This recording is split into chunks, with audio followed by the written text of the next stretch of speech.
The rain here doesn't wash anything clean. It stains. It comes down heavy and gray with that sulfur bite, like old pennies on your tongue. I pull my hood low, but it doesn't matter. The damp gets in anyway. It settles deep.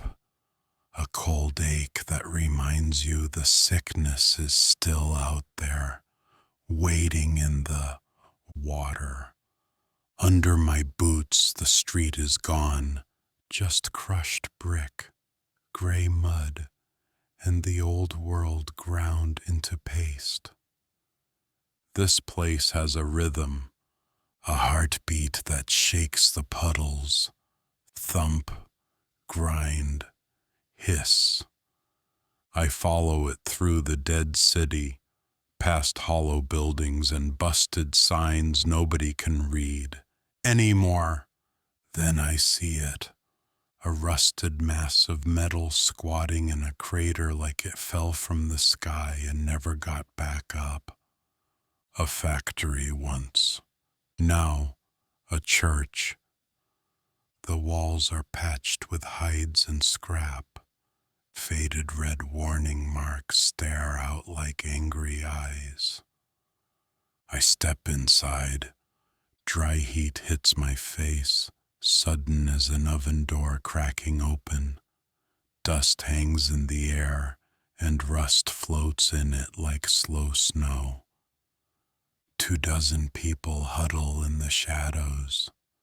Pale skin, bad coughs, angry patches that don't heal right.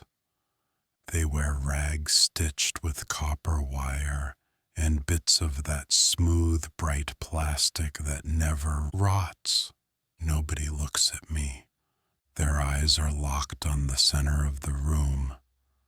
They sway together like the room is pulling their strings. It smells like sweat, old smoke, and hope pushed too hard. In the middle stands the saint, a machine, big enough to make you feel small even when it's asleep. One yellow arm hangs from the ceiling, thick as a tree trunk. Black grease coats it, old grease, new grease. It twitches like it's dreaming. Its pistons sigh, a slow, heavy breath you can feel in your teeth. At the end is a claw, 3 steel fingers that snap shut with a hard clank. I watch from a collapsed catwalk, half hidden behind bent railing and shadow, and I see what they brought it. A pile of treasure that would make a scavenger king go quiet. Crates of clean blue glass jars for water, stacks of sun catchers, those flat black panels that drink daylight and turn it into warmth, tools that still shine, wrenches and hammers that never got a chance to earn their scars. Enough to lift a village, enough to give people real days again. A young man steps forward, thin as a fence post, ribs sharp under gray skin. He drags a heavy box of sun catchers across the oil-slick floor, bare feet slipping, jaw clenched like he's afraid to breathe wrong. He bows his head. He holds the crate up like an offering. The claw lowers. It grabs the box. The crack of breaking panels is sharp, clean, final. The crowd moans like they've been fed. The arm swings with a jerky, mindless purpose and carries the crate to the hopper at the base. The hopper is a mouth. Black, wide, hungry. Inside, huge rollers spin fast, teeth flashing in the dim light. The arm drops the crate. The room fills with a grinding roar. Sun catchers, Copper wire, circuit boards, sealed casings, all of it chewed down into dust. The machine screams as it eats. Sparks spit out of the mouth in hot gold showers. The worshippers flinch, then cheer. Hands go up, reaching for the falling ash like it's a blessing. On the far side, the saint spits out the miracle.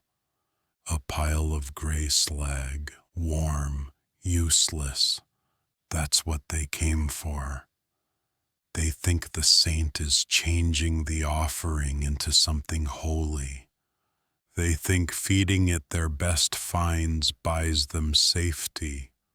I see an older woman scoop up the gritty waste while it's still warm.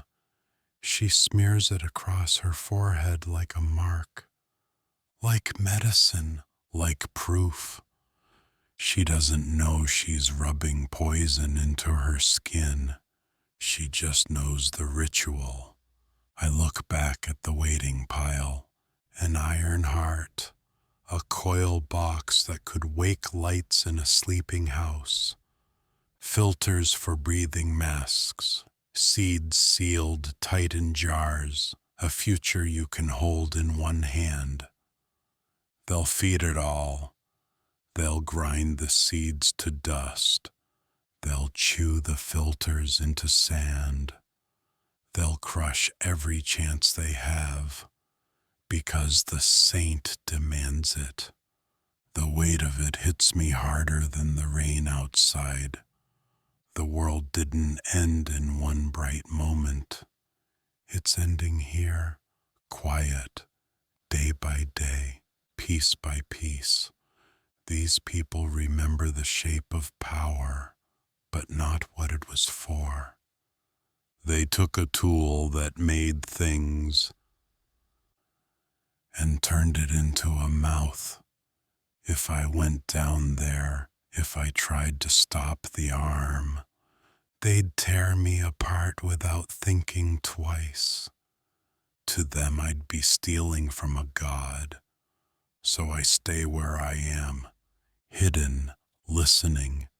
The noise is loud enough to drown thought, but it's the silence underneath it that scares me.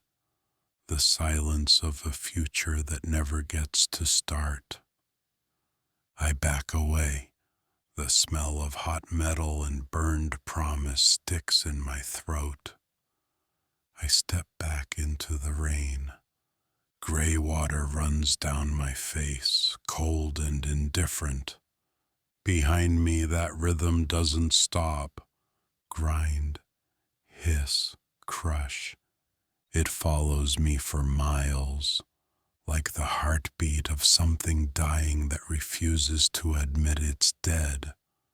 The ruins stand quiet all around, waiting for builders who won't come, because the builders are inside that cathedral, feeding their hammers to the machine.